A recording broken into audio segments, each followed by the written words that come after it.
नमस्ते। म काजी खत्री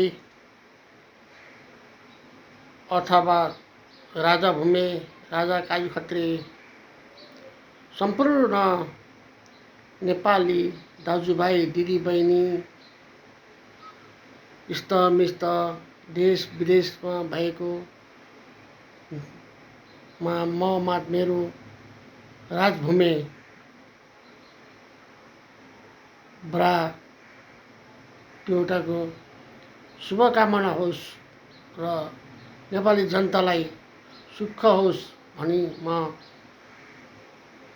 शुभकामना दिन चाहन्छु। साथै छठ पर्वमा पनि म शुभकामना दिन चाहन्छु।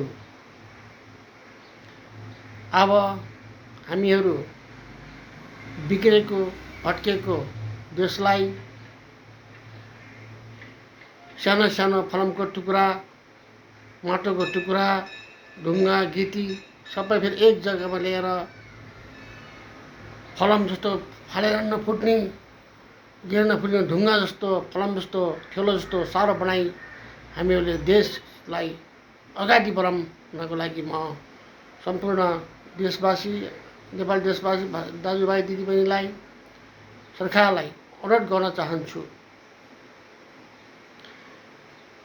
र झाइ झगडा नहोस्, फटाक्रीहरू नबजोस्।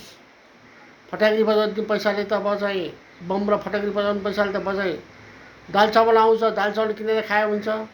जात तासहरू धेरै नै खेलौँ र आफ्नो घरमा बसी दिवाली छठ पर्व राम्रोसित मनाउनको लागि म अनुरोध गर्न चाहन्छु जनता साथीभाइलाई। दसैँ दिवाली पछि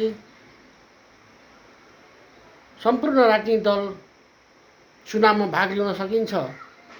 नयाँ जन्डिस पार्टी पनि नयाँ आएकोमा खुसी पनि व्यक्त गर्न चाहन्छु। त उनीहरू पनि सक्दो पार्टीमा गएर भोट मागेर सरकार चलाउन सकिन्छ भने चलाउन लागि अनुरोध पनि गर्न चाहन्छु।